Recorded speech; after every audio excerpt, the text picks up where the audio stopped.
हाय दोस्तों, कैसे हैं आप सब। आशा करता हूँ आप बहुत अच्छे होंगे और आपकी तैयारी बहुत अच्छे से चल रही होगी। दोस्तों, आप अपने लक्ष्य की ओर लगे रहें पूरी मेहनत और पूरी लगन के साथ। काकरान इंस्टीट्यूट आपके साथ हमेशा है।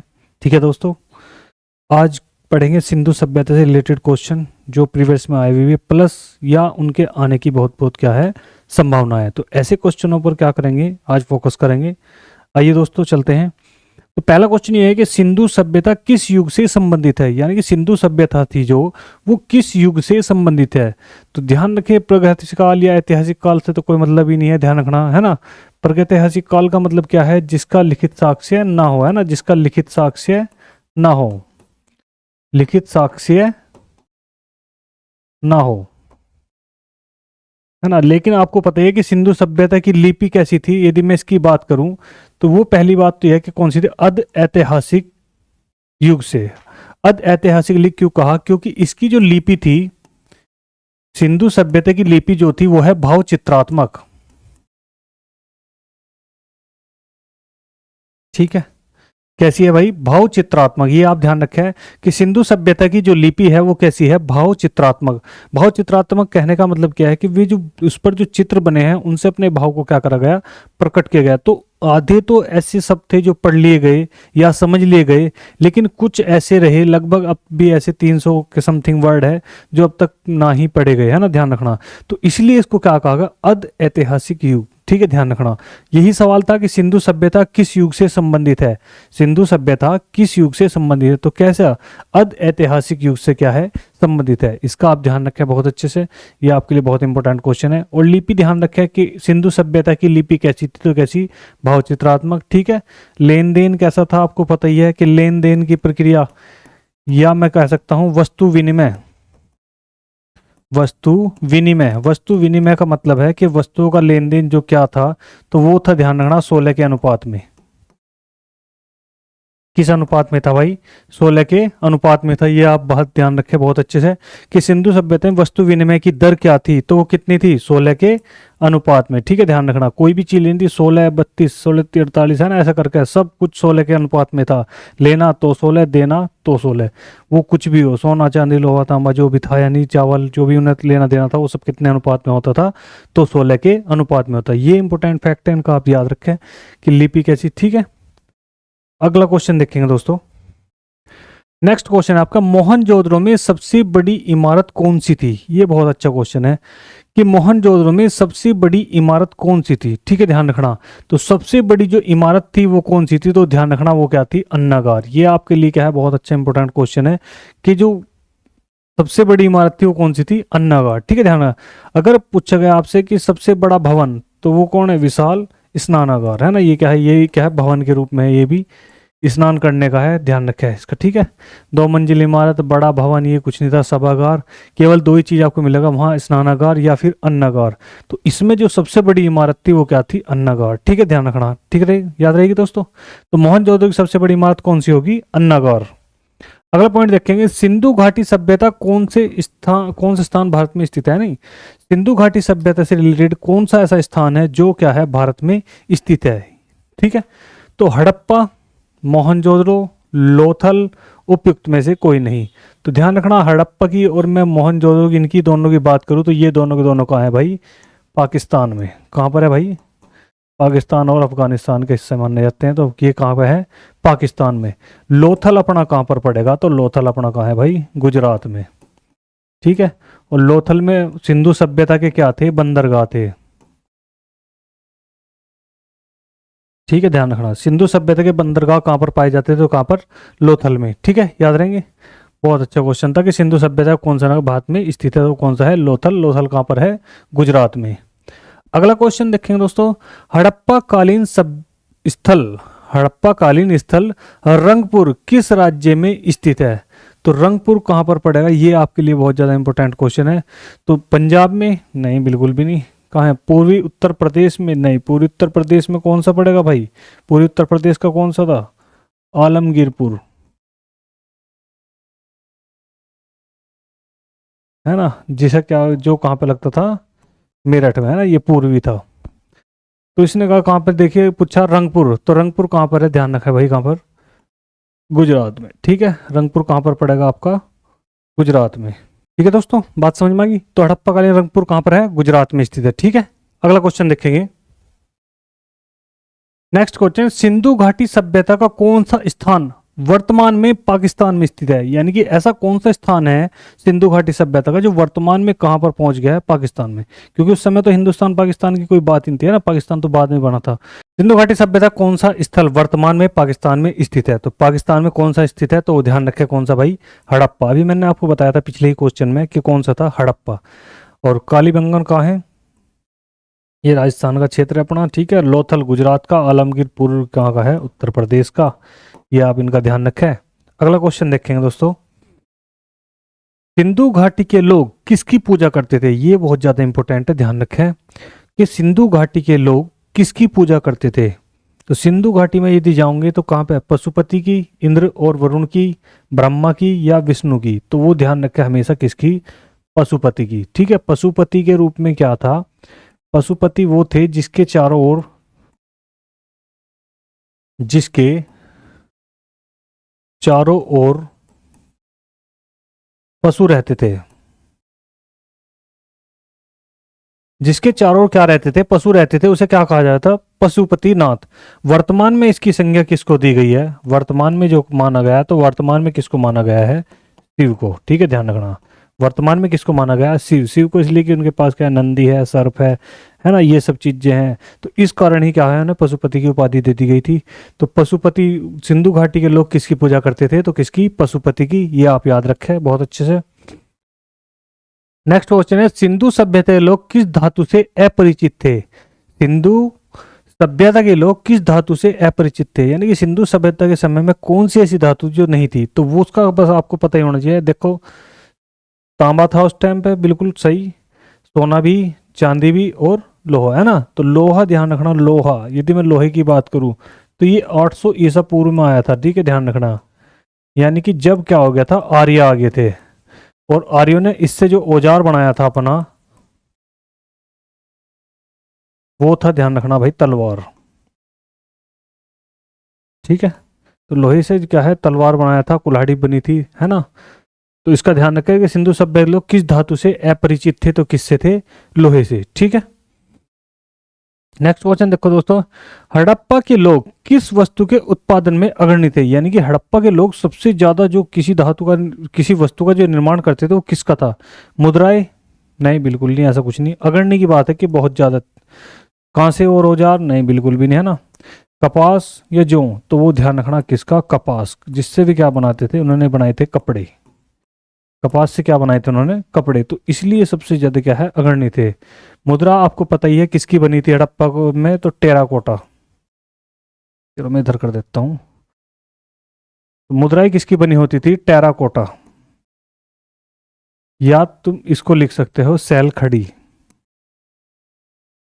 ये मुद्राएं कैसी होती थी? आकृति की यदि मैं बात करूं, मेन जो आकृति थी इनकी, तो वो थी, ध्यान रखना, वर्गाकार, यानी कि चकोर, है ना, ध्यान रखना। कांसे की और औजार की, कांसे क्या मिली थी यहाँ पे? कांसे क्या मिली थी? मूर्ति। वो भी किसकी? नर्तकी की। ठीक है, ध्यान रखें। औजार जो बनाए जाते किसके? स्फेटिक के। स्फेटिक मतलब पत्थर के। ठीक है, ध्यान रखें भाई इन सब चीजों का।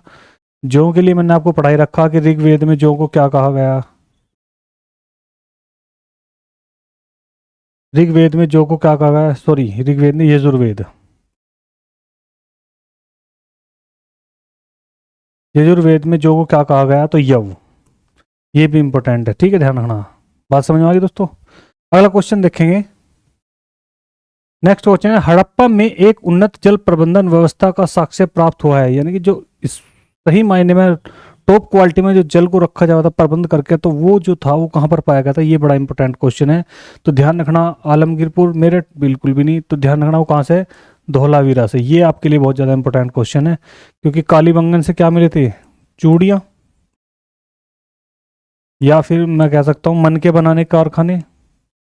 मन के बनाने के कारखाने।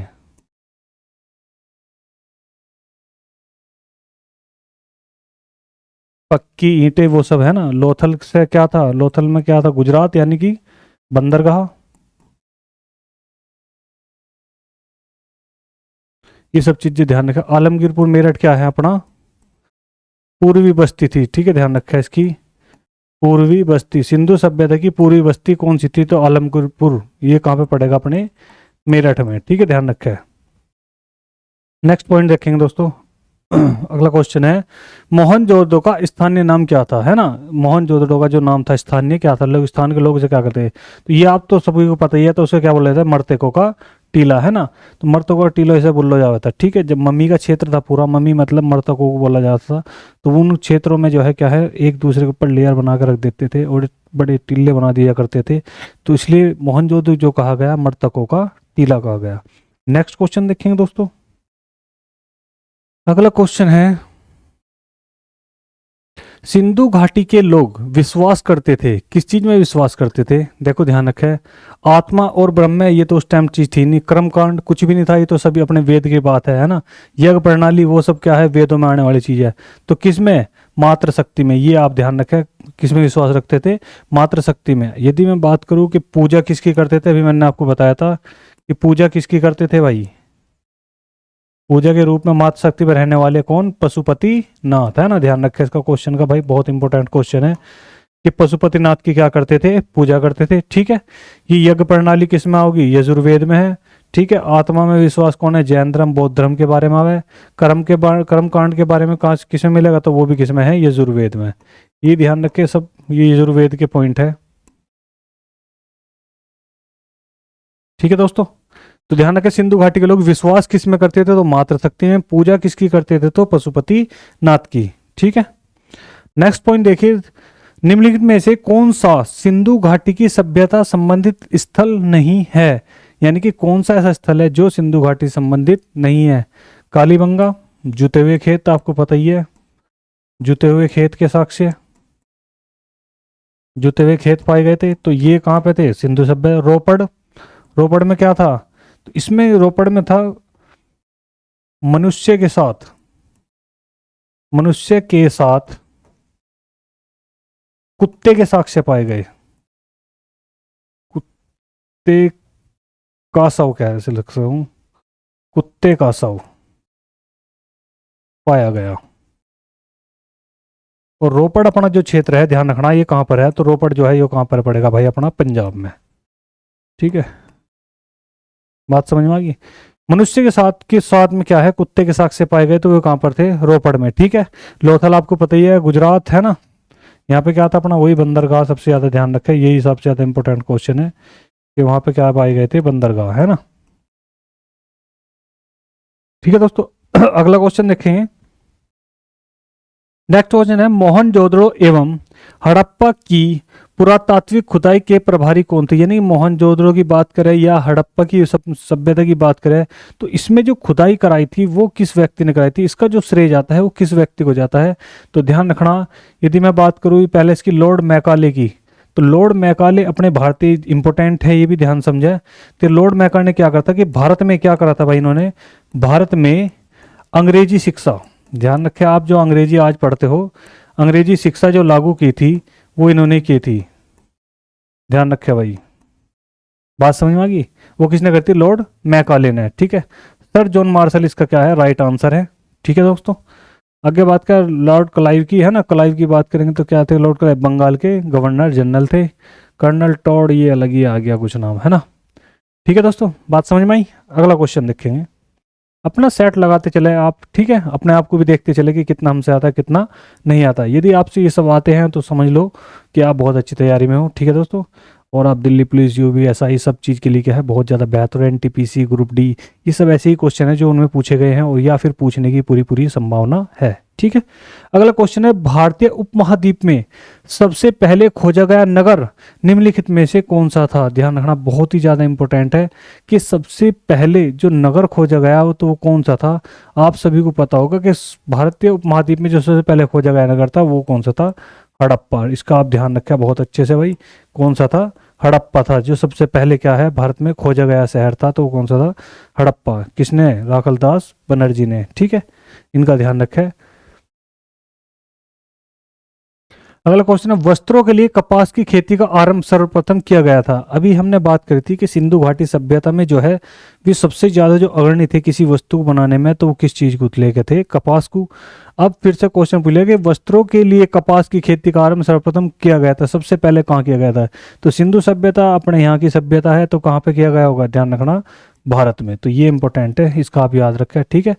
मेसोपोटामी सभ्यता या मिस्र की सभ्यता, ठीक है, इनका कोई रोल नहीं है। यहाँ केवल वस्त्रों में कपास के लिए कहा गया, तो कपास सबसे ज्यादा कहाँ पे था, वो भारत में था, ठीक है दोस्तों। नेक्स्ट क्वेश्चन देखेंगे आप। अगला क्वेश्चन है, भारत का सबसे बड़ा हड़प्पन पुरास्थल कौन सा है, ठीक है। भारत का सबसे बड़ा हड़प्पन पुरास्थल यानी हड़प्पा सभ्यता के अंदर पाया गया जो बड़ा स्थल था वो कौन सा था, तो उसका भी आप याद रखें, तो वो है धोलावीरा, ठीक है, ध्यान रखना कौन सा है, धोलावीरा। नेक्स्ट क्वेश्चन है, लेखन कला की उचित प्रणाली विकसित करने वाली सर्वप्रथम प्राचीन सभ्यता थी। तो ध्यान रखना, इन्होंने कहा कि लेखन कला की उचित प्रणाली विकसित करने वाली सर्वप्रथम प्राचीन सभ्यता कौन थी। तो ध्यान रखें, इससे पहले यानी कि यदि कभी आप गलती कर दो सिंधु घाटी सभ्यता, तो बिल्कुल ऐसा नहीं है। तो वो ध्यान रखना, सबसे पहली जो सभ्यता थी वो थी सुमेरिन, याद रखें आप, ठीक है, बात समझ आ गई। तो फिर उसके बाद क्या आई थी, मिस्र की सभ्यता, फिर उसके बाद क्या आई थी, सिंधु की सभ्यता, ठीक है, ये ध्यान रखें। तो पहला नंबर इसका है, फिर दूसरा नंबर इसका और तीसरा नंबर इसका होगा, ठीक है, ध्यान रखना, बात समझ में आ गई दोस्तों। तो यह लेखन कला की उचित विकसित प्रणाली करने वाली सर्वप्रथम कौन थी, तो वो थे सुमेरिन, ठीक है, ध्यान रखना है। जिस सभ्यता ने इसको क्या कर दिया था, शुरू कर दिया था, तो वो थी सुमेरिन। इनने कहा ना कि लेखन की उचित प्रणाली जो सही थी, बिल्कुल, है ना। अगला पॉइंट देखेंगे, इंपॉर्टेंट क्वेश्चन है ये। नेक्स्ट क्वेश्चन है, सैंधव सभ्यता में चावल और युग्म समाधि कहाँ प्राप्त हुए थे, ठीक है दोस्तों, कहाँ पर प्राप्त हुए। तो चावल के बारे में पूछा गया है, कहाँ पर, चावल और युगल समाधि कहाँ से प्राप्त हुए थे, लोथल से, ठीक है, गुजरात का क्षेत्र है, पानी चाहिए चावल को, है ना। तो कहाँ से, लोथल से। लेकिन अगर पूछा गया, यदि मैं बात करूं प्रथम साक्ष्य,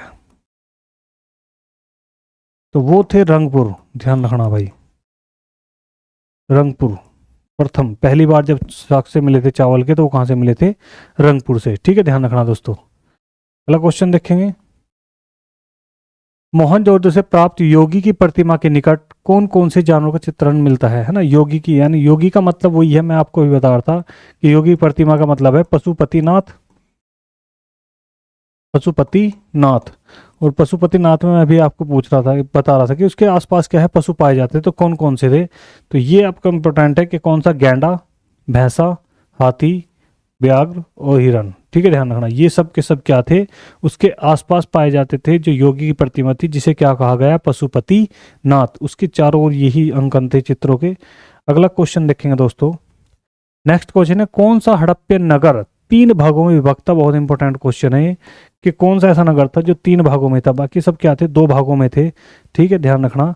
लेकिन ये कितना था, तीन भागों में विभक्त था, तो वो कौन सा था, ये ध्यान रखें। तो ये कौन सा था, धौलावीरा, कौन सा था भाई, धौलावीरा। तो ये एकमात्र ऐसा नगर था जो क्या था, तीन भागों में विभक्त था, बाकी सब दो ही भागों में होते थे, ठीक है।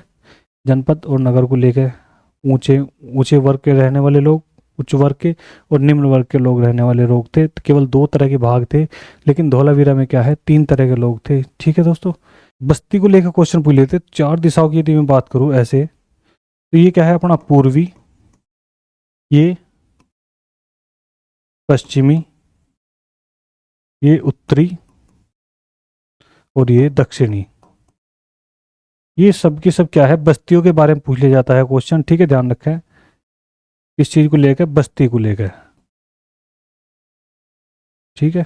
ये पूरी बस्ती कौन सी थी, पश्चिमी कौन सी थी, उत्तरी कौन सी थी, दक्षिणी कौन सी थी, ये आपसे कभी भी क्या है क्वेश्चन पूछा जा सकता है, आप इसका ध्यान रखें, ठीक है दोस्तों। तो यदि मैं सबसे पूर्वी की बात करूं तो वो थी आलमगीरपुर, आलमगीरपुर, ठीक है, ध्यान रखना। यदि मैं बात करूं पश्चिम की, तो वो थी सुत का गैंडोर, सुत का एंडोर, ठीक है, ध्यान रखना। यदि मैं उत्तरी की बात करूं तो वो थी मांडा, यदि मैं दक्षिणी की बात करूं तो वो थी दैमाबाद। कोई सी भी आपसे पूछे तो, और स्वास्तिक चिन्ह यहीं से मिला था, स्वास्तिक चिन्ह कहाँ से मिला था? दैमाबाद से। ठीक है, ध्यान रखना। स्वास्तिक चिन्ह जो मिला था आपको यहीं से मिला था। तो ये चारों चारों क्या है, बस्ती है कि उत्तरी बस्ती कौन सी है? मांडा। पूर्वी बस्ती आलमगीरपुर, सुतकांदौर, दैमाबाद। ये सारी की सारी क्या है आपकी, चारों चारों क्या है, बस्तियां हैं। इन्हें आप ध्यान रखें, इंपॉर्टेंट फैक्ट है आपके। तो इन चीज़ों पे आप फोकस करें। ठीक है दोस्तों।